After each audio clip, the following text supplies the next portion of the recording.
وہ ایک عجیب سی رات تھی۔ مجھے سمجھ نہیں آ رہا تھا میں کیا کروں اور کیا نہ کروں۔ میری شادی کی پہلی رات تھی اور دلہن بنی بیٹھی میری بیوی نے کہا، خبردار مجھے ہاتھ مت لگانا، میں کسی اور سے محبت کرتی ہوں، یہ زبردستی کی شادی ہوئی ہے، اور یاد رکھو تم کچھ بھی کر لو میری محبت نہ حاصل کر پاؤ گے، نہ میں تمہیں چاہوں گی۔ اس کی آنکھوں میں آنسو تھے۔ میں حیران و پریشان پاگلوں کی طرح اسے دیکھنے لگا اور سوچنے لگا کہ یہ کیا ہو گیا۔ جب کچھ سمجھ نہ آیا اٹھا اور وضو کیا اور نماز کے لیے چلا گیا اور اپنے اللہ سے ذکر کیا، یا رب یہ کیسا امتحان ہے۔ مجھے ڈر تھا، بہت زیادہ ڈر، معاشرے کا ڈر، خاندان والوں کا ڈر۔ میں ایک مڈل کلاس فیملی سے تعلق رکھتا ہوں اور ایسی اونچ نیچ پر ہمارے ہاں عزت کا جلوس نکل جاتا ہے۔ مختلف سوچیں آ رہی تھیں کہ اگر یہ صبح گھر گئی اور واپس نہ آئی تو میری عزت کا کیا ہوگا، لوگ کیا کہیں گے۔ کیا پتہ اپنے گھر میں یہی نہ کہہ دے کہ یہ نامرد ہے، اس سے میری شادی ختم کروا دو۔ ایک بار تو سوچا کہ زبردستی کرتا ہوں، گناہ نہیں، میرے نکاح میں ہے، مگر میرا دل نہیں مانا۔ میں نے اس سے بات کرنا چاہی، مگر مجھے گوارا نہ ہوا کہ میں اس عورت کی منت کروں جس نے مجھے یوں ٹھکرا دیا ہو۔ اللہ تعالیٰ سے شکویں شکایتیں کرتا، یا میرے اللہ، میں نے تو کبھی ایسا نہیں کیا، میں نے کبھی کسی کو آنکھ اٹھا کر نہیں دیکھا، کبھی تیری حدود کو پار نہیں کیا۔ اگر یہ کسی اور سے محبت کرتی تھی تو نکاح کے لیے ہاں ہی نہ کرتی، یا مجھے ہی بتا دیتی، میں اس سے خود رشتہ ختم کر دیتا، بات شادی تک نہ بڑھتی، میری زندگی برباد تو نہ ہوتی۔ میں درمیانے طبقے سے تعلق رکھنے والا آدمی شادی پر ساری جمع پونجی لگا چکا تھا۔ خیر صبح وہ اپنے گھر چلی گئی، کوئی بات نہیں ہوئی، 3 دن تک کوئی ہلچل نہیں ہوئی۔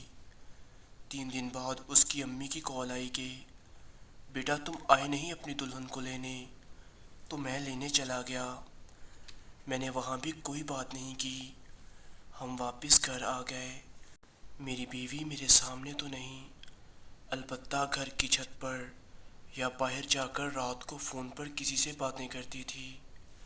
میں نے اس سے پوچھا تک نہیں کہ وہ کس سے بات کرتی ہے، کون ہے وہ، بس ایک بار پوچھا تھا کہ اسے طلاق چاہیے، اس نے کہا نہیں۔ اس کا فون پر جو عشق تھا اس کا مجھے کوئی مطلب نہیں تھا۔ 5 ماہ ایسے ہی گزر گئے۔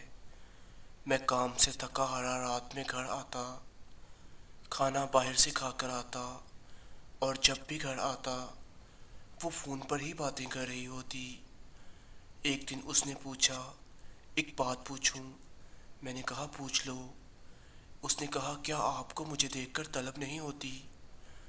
میں نے کہا شادی سے پہلے بھی تو کنٹرول ہی تھا، تو تمہیں کیا لگتا ہے کہ اب نہیں ہو سکے گا؟ مگر اس رات بات کچھ اور تھی۔ میں سویا ہوا تھا کہ میرے موبائل کی گھنٹی بجی، فون میرے دوست کا تھا۔ اس نے مجھے کہا تمہاری بیوی کسی اور مرد کے ساتھ فلاں ہوٹل پر بیٹھی ہے۔ مجھے پہلے تو یقین نہ آیا، لیکن جب اپنی بیوی کو گھر نہ پایا تو بے حد غصہ آیا، اتنا مجھے اپنا دماغ پھٹتا ہوا محسوس ہوا۔ میں نے اس کی عزت رکھی، کسی کو کچھ نہ بتایا، پر اس نے میری عزت نہ رکھی۔ میں ہوٹل کی طرف چل دیا، خود کو پرسکون رکھا۔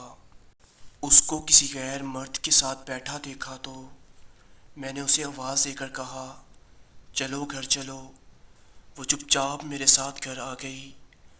گھر پہنچ کر میں نے اسے اتنا زوردار تھپڑ مارا کہ میری انگلیاں اس کے منہ پر چھپ سی گئیں، اور اس کو بولا اب تم اپنے گھر دفع ہو جاؤ، آج سے میری طرف سے تم آزاد ہو، جب تمہیں طلاق چاہیے ہو تو کہہ دینا، مگر میرے ساتھ میرے گھر میں تم ہرگز نہیں رہ سکتی۔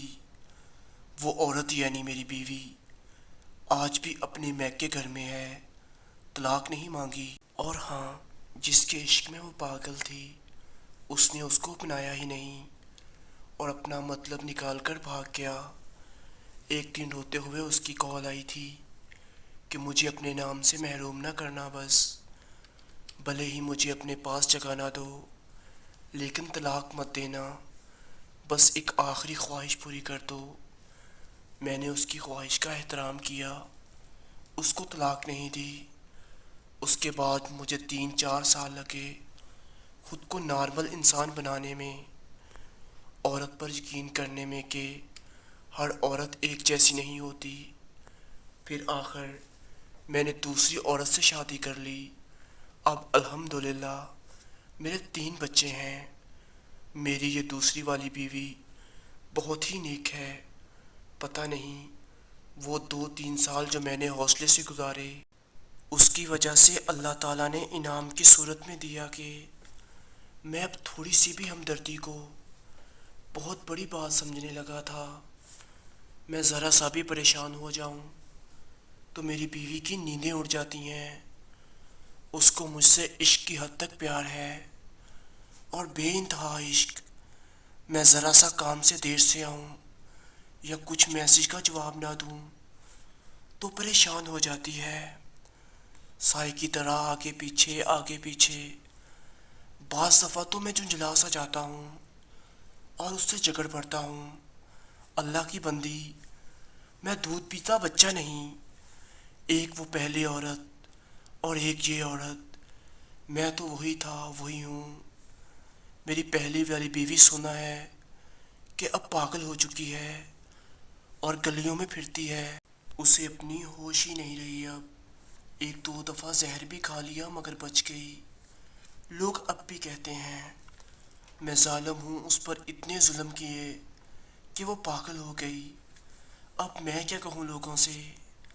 حرام محبت کا مقدر ہمیشہ ذلت ہی ہوتی ہے۔ چرانے عاشقی مشوقی لگا کر توقع کرنا کہ یہ ٹھیک ہوگا، ذلت ہی ملتی ہے۔ میری بچیوں بہنوں، یاد رکھو، حرام محبت کا مقدر ذلت ہے، بس ذلت۔